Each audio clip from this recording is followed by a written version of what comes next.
はい、というわけで本日の動画なんですけれども、 OSG さんご提供によりますハイプロ非鉄用超高工具ということでやっていきたいなと思います。と言いますのもですね、 OSG さんの X を見ていたらですね、油穴付きドリルが進化しましたよということで ADO が進化しましたということで ADOX のツイートをポストを見たんですけれども、そのポストの中にね、しれっとというような文言が入ってまして、あれあれあれということでそのリンクを踏んでみたところ、ハイプロ非鉄用超高工具の存在を見つけることができたんですけれども、恐ろしくついでの告知、俺じゃなきゃ見逃しちゃうねということで、今回私なんとか重工ケロがですね、ハイプロ非鉄用工具を使ってですね、どんなところが皆さんのね利益につながっていくのかっていうところを紹介していきたいなと思います。はい、こちらカタログなんですけれども、結構ねお安くなっております。非常にお安くなっているというのも、お安くするためのラインナップの仕方っていうか、シャンク系を統一したりとか、ノンコーティングであるとかっていうところもあるんですが、非常に価格がお安くなっているハイプロ非鉄用工具となっておりますが、ただ安かろう悪かろうなのっていうところあるじゃないですか。そこら辺の実際のところをレビューしていきたいなと思います。それなりに多くの型番が出てきますので、まずは大枠を解説しておきたいんですが、まず全体を通して言えることは、ハイプロシリーズのアルミ用ツールとなっております。そしてさらに分けるとドリルとエンドミルがございます。ドリルに関しましては 3D 仕様のもの、5D 仕様のものがございます。 5D 仕様に関しましてはセンターする穴があります。 3D 仕様に対してはセンターする穴がございませんと。そしてエンドミルの方なんですが、一番右端、こちら粗専用ラフィングエンドミルとなっております。そして仕上げが可能なエンドミルが2枚刃と3枚刃が設定されております。3枚刃に至ってはこちらに3種類の波長のものを並べておりますが、径は一緒と、そしてごくごく一部の選出となっておりまして、仕上げが可能な3枚刃のエンドミルは波長設定が非常に豊富となっておりますので、抜粋して3本こちらに並べておりますが、もっとたくさんあります。はい、それぞれの特徴を踏まえて解説していきたいなと思います。といったラインナップがあるわけなんですけれども、実際に加工していくと一番気になるところからやっていきたい、というわけでですね、もうセッティングしてあるんですけれども、はい、こちらのこれは8パイです。8パイの 8D 仕様の3枚刃アルミ用エンドミルとなっております。径と長さの比率バグってないみたいなね、これ使えるみたいな感じのところがあるじゃないですか。ここ非常に気になるということで、まずこいつをね確認していきたいなと思います。というわけで 8D の加工をやっていきたいんですけれども、 8D の加工をやるとですね、波長が長い都合でですね、こんな感じになってしまうわけですね。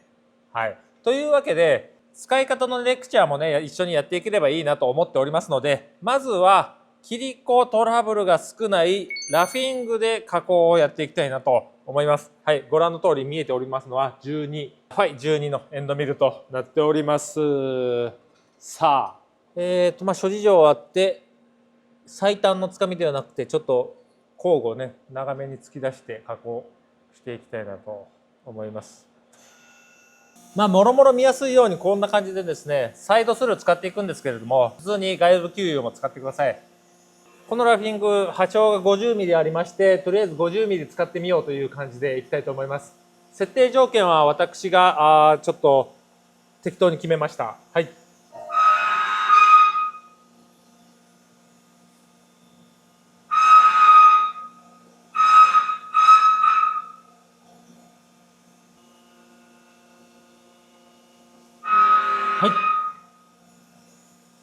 本当はねここ、はい、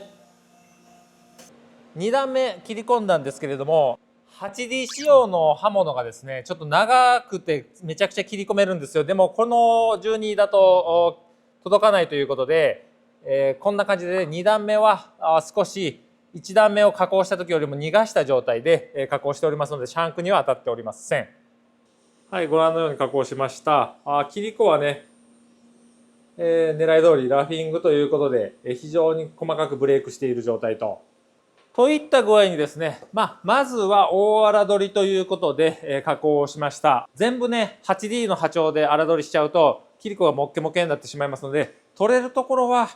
取れるツールで取っておくと。はい。もっとね、最適な工具はあるとは思いますが、今回はこれで簡易的に説明していったという感じになります。では 8D の加工をやっていきましょう。というわけで 8D 波長の、約 8D か。約 8D 波長のエンドミルをここにセッティングさせていただきました。そして荒取りしている形状はこんな感じですけれども、仕上がり形状はこんな感じとなっておりまして、これだけ深い波長なので、必ずしも荒取りツールで均一に取れるわけじゃないシチュエーションっていうのもあるであろうということで、中荒を含めて仕上げ加工をやっていきたいなと思います。はい。加工していきましょうか。これね、なかなかいかつい仕様のやつをカタログに入れましたね。波長の設定見捨てないね。波長長すぎてちょっとイモイモしてまうな。ゴー！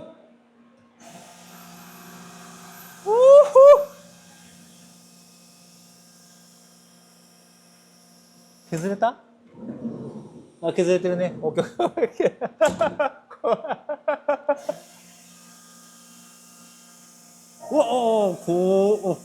いってるね。いってる。あ、ドキドキする。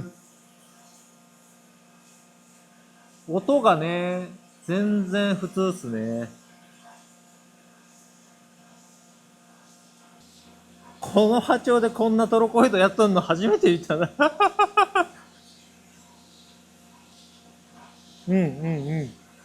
良さそうですね。良さそう。ういー！仕上げです。ちょっと見てみましょうか。はい。ちょこっと加工しただけなんですけれども、ご覧のようなね、キリコ出る感じですね。これは仕方がないかなとは思いますけれども。では、仕上げ加工いきましょうか。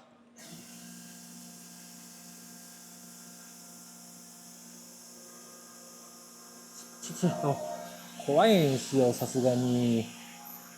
余計な設定してて私がミスってる可能性もありますから。これゼロカットですね。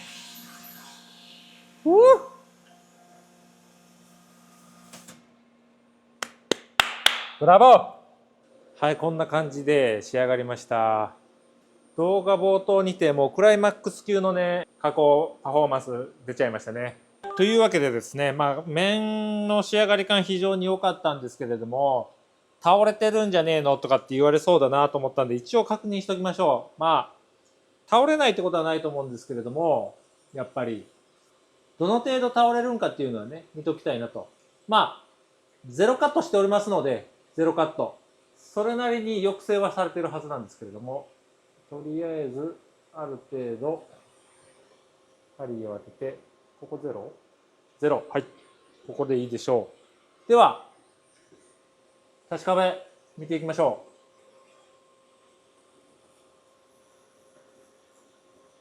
う。マジかよ。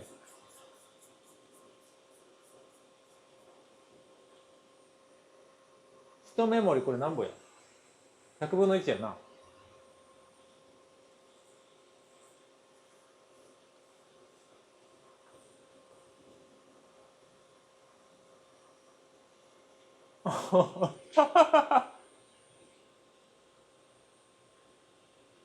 はい。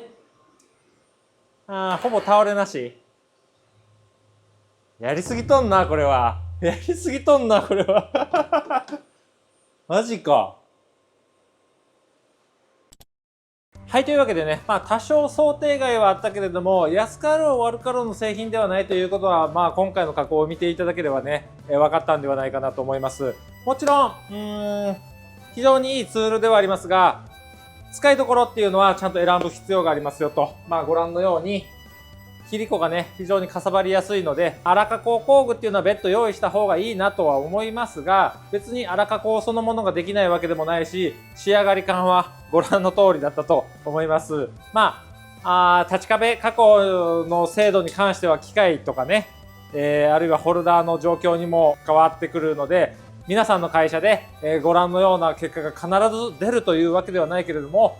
そういうポテンシャルを持った工具であると。いろいろなね、条件が関わり合って、出る精度ですのでね。例えば今回使っているホルダーは NT ツールさんのハイドロチャックを使っておりますので、非常に触れ精度とかもいいホルダーを使っております。はい。もろもろの条件込み込みでね、出る精度となっております。はい。というわけで次の工具をやっていきたいなと思います。5D 仕様のセンタースルーが搭載されたドリルとなっております。分かりやすいようにと思って大きめのツールでセンタースルーのちょっと能力をまず見ていきたいなと思います。前もってちょっと言っておきたいなというところでですね、センタースルーの機械を担当したこと、あるいは手に入れたことっていうのはこの機体が初めてとなっておりまして、センタースルー工具のこと大して詳しくなかった頃、センタースルーでドリルを加工するって言ったらもうノンステップでいくもんやみたいなね、いうふうにもう決め込んでいったわけなんですけれども、よくよく考えたらね、ノンステップで加工するっていうことにはメリットデメリットがあるわけですよ。そして一番大きいメリットっていうのが、加工効果を起こす材料に対して加工効果層の先を行くみたいなところが結構一番重要なね、ポイントだと思うんですよ。工具寿命、工具寿命を長くするために加工効果層の先を行くみたいなところがあるというところを一番のメリットとして捉えると思うんですよね。で、2番目3番目とかっていうところに加工時間が短いよとかいうところがあると思います。あると思うんですけれども、デメリットもあると、切り子がブレイクしなかった時に詰まる可能性があるわけですね。センタースルーで切り子の排出を補助しているとはいえ、切り子がつながってたら詰まってしまう可能性があるわけですね。で、メリットデメリットを勘案した時にですね、アルミ、今これ A5052 となっております。切り子がつながりやすいです。加えて加工効果しません。ステップなんぼ入れようが、刃先寿命っていうのはもう大して変わりませんよねっていうことを、少し前に私気づきましてですね、じゃあもう別にステップ入れたらよくないっていうふうに思うようになったのがアルミのセンタースルードリル加工となっておりまして、ステップ入れております。はい。で、ステップ、いいや、加工しましょう。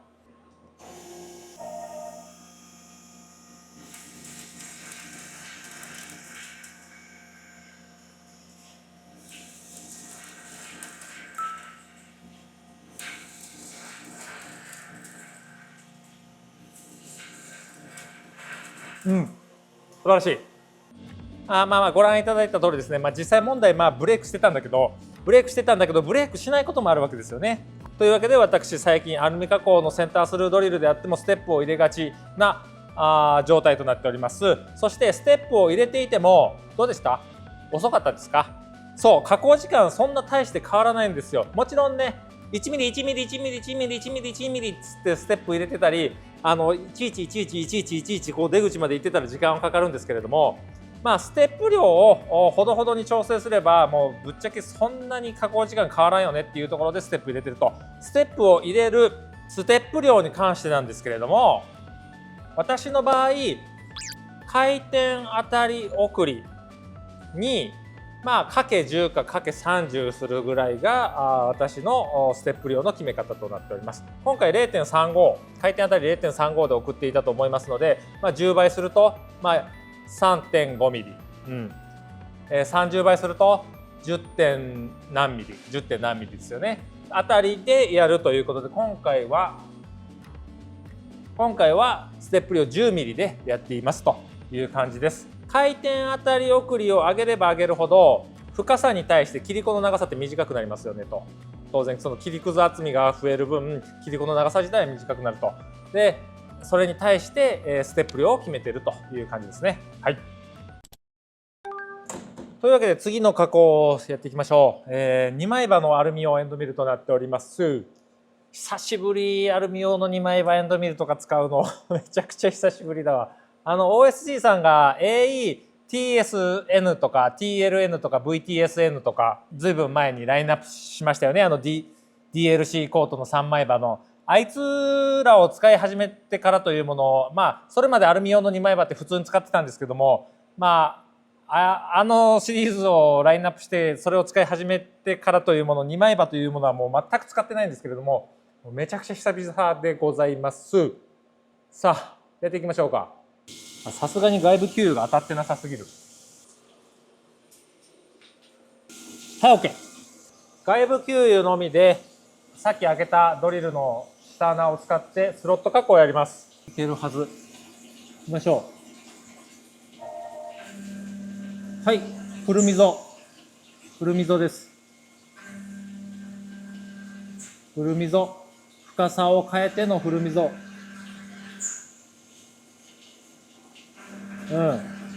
なかなかいいですね。そして、仕上げ。スロット加工をしたところの仕上げですね。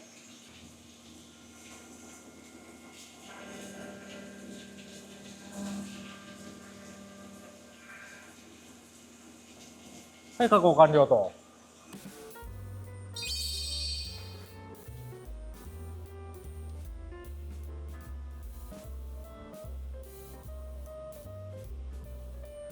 というわけでね、2枚刃の加工終わりましたけれども、どうでしょうか。というのもね、今回の型番の中で一番取り扱いに困ったのが2枚刃のこのエンドミルということで、最近のアルミ加工においてはですね、3枚刃の能力が非常に上がっているということで、記憶から消え去りそうになっていたアルミ用2枚刃が、あえてラインナップされているということで、これどこで使うべきかなみたいなところをよくよく考えてみたんですけれども、単純に荒取りだったらラフィング使えばいいっていう話ですよね。なんですけれども、仮にね、ちょっと状況を設定すると、ATC 本数にあまり余裕がなくて ATC 速度もそれほど速くない機械でやる場合に、スロット加工みたいな割とすぐ荒取りが終わってしまって、仕上げもどうせならもう1本のツールで行ってしまいたいみたいなシチュエーションの時に、ラフィングの場合仕上げができないから、結局交換しないといけないしなみたいな、2枚刃だったらスロット加工の荒仕上げ1本の工具でできていいのかなっていうふうに考えました。はい、皆さんならね、2枚刃のアルミ用エンドミルどう使いますでしょうか。はい、というわけでね、ほぼ全ての型番出したんですけれども、先ほど使ったラフィングより短いもの、先ほど使った3枚刃の仕上げ工具より短いものを使用していきたいなと思います。さあ、やっていきましょ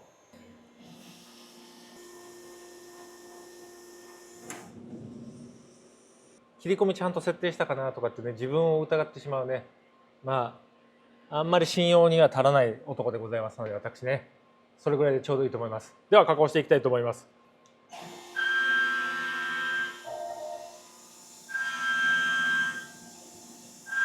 はい。位置決め速度がちょっと遅かったか。ラフィングでの加工ということでですね、切り子非常に、排出がイージーでございますので、ご覧のような切り込み、AP 切り込みでも、切り子全く絡むことなく排出されていくと。実はこれ AE 結構切り込んでおりまして、ぐいぐいぐいぐい奥に、削り込んでいっているという状況です。のんびりに見えるけどね、のんびりに見えるけどめちゃくちゃ削ってると。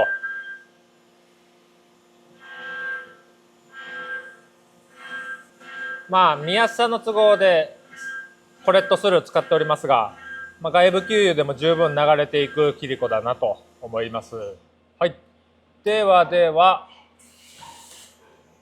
8パイの3枚刃仕上げの中では真ん中のモデル加工していきましょう。さっきの 8D を見てるからね。そら余裕でしょうと。そらそうでしょうと。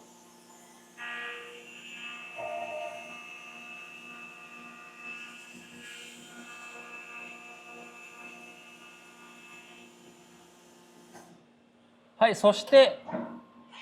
8パイの波長の中では一番短い10ミリ。10ミリも加工していきましょ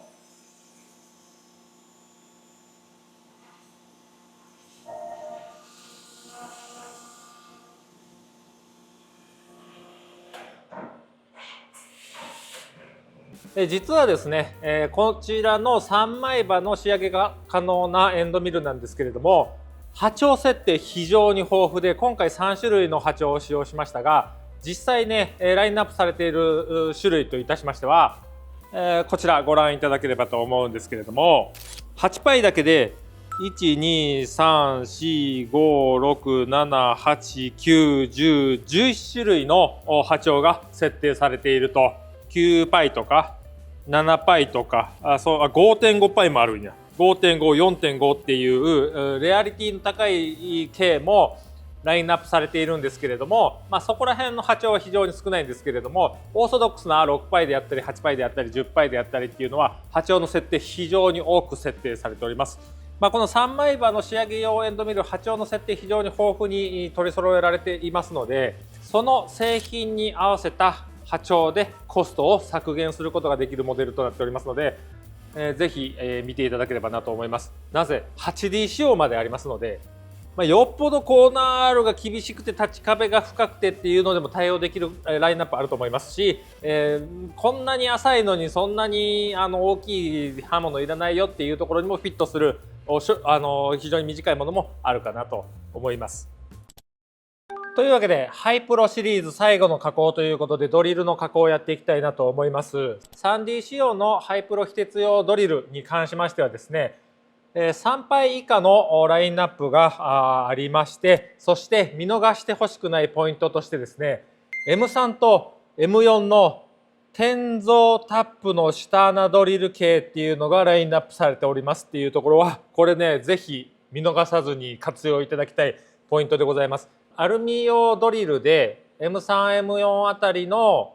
転造タップの下穴ドリルって実はね少ないんですよね。そこはゴリゴリのタップメーカーである OSG さんということで抜かりなくラインナップされておりますということで、ぜひ使ってください。というわけでこれは M4 の下穴ドリルとなっております。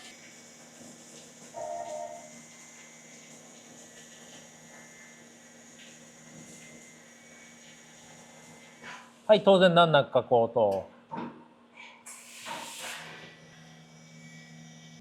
はい、こちら M5 となっております。5D 仕様のセンタースルー穴がついたドリルもですね、転造タップ対応することができるんですけれども、M3、M4 はないんですが M5 から対応することができます。ぜひ使ってください。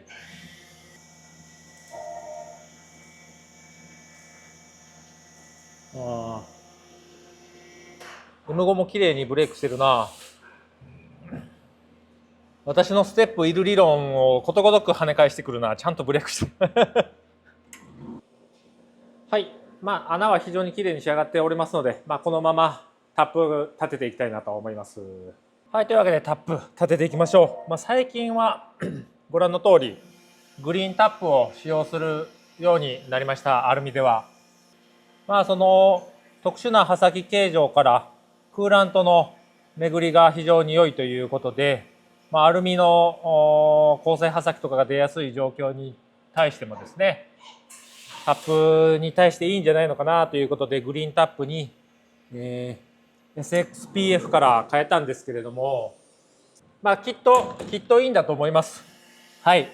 SXPF で基本的にトラブルが出たことがないので、これが良くなったなっていうのは今のところないんだけど、アルミ用では非常にいいと思います。もろもろの加工が終わりましたと。噂に聞くところによると、グリーンタップ私 AXPF とか SXPF の方が能力高いのかなと思ってたんですよ。グリーンタップの方が安いからなんですけど、グリーンタップ噂に聞くところによると刃持ちに関してはクーラントの巻き込みがいいということもあって、サスでも非常に刃持ちがいいというふうな噂が最近流れてくるようになってきました。はい、皆さん試されておりますでしょうか。というわけで、ハイプロ工具グリーンタップは違うけどの加工終了と。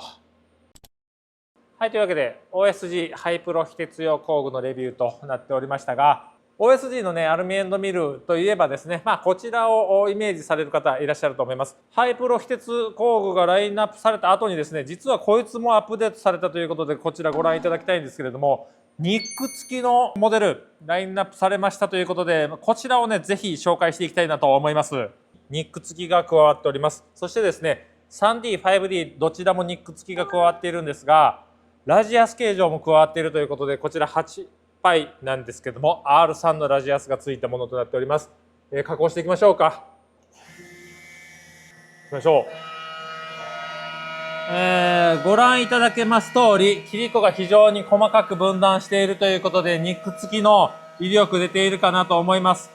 これによってですね、ラフィングとは違って、あくまでもニックが分断的についているということで、仕上げ加工も粗加工も両方対応しちゃうエンドミルとなっております。しかもですね、このエンドミル非常に能力高くてですね、今からヘリカル穴開けを行っていきますが、ヘリカル穴開けももちろんそこそこ加工が可能となっております。今回こちらのエンドミル、今がまさに初めて加工で使うということで、割と手加減した加工条件となっておりますが、余裕で加工できますよと。で、内径の繰り広げも切り子分断されておりますので、非常にイージーに加工ができます。はい。そして、ラジアス形状を利用してですね、3D 加工も可能ですよと。内径をテーパーで、作るために削り上がっていっているという感じですね。あくまでパフォーマンスなので、ちょっとピッチは粗めにね、いっておりますので。はい。外形も、ちょっとテーパー形状に仕上げていこうかなと思います。波長を有用に使いつつ、削り上がっていって 3D 加工を行うという感じですかね。ラジアス形状を利用してですね、粗加工と中仕上げをちょっとミックスさせた加工でいきたいなと。ニック付きということでですね、側刃に切り子をブレークさせるブレーカー的なニックが付いているという感じでございます。これによって切り子が分断されるんですが、3刃それぞれにニックが付いている位置が違いますので、どこかしらの刃がどこかしらで仕上げるということで、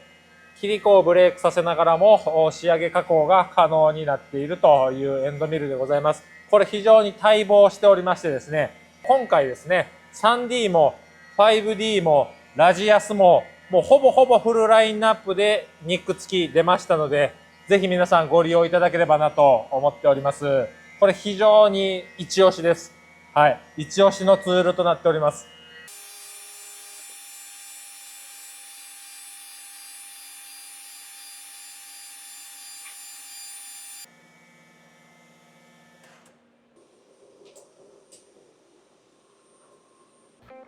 外径も内径もね、テーパー、ここテーパーですし、ここもテーパーの加工を粗から 3D 加工まで一本のツールで行いました。今回ハイプロがメインの紹介ということで簡易にね紹介させていただきましたが、これ非常におすすめです。ぜひ皆さんも使ってください。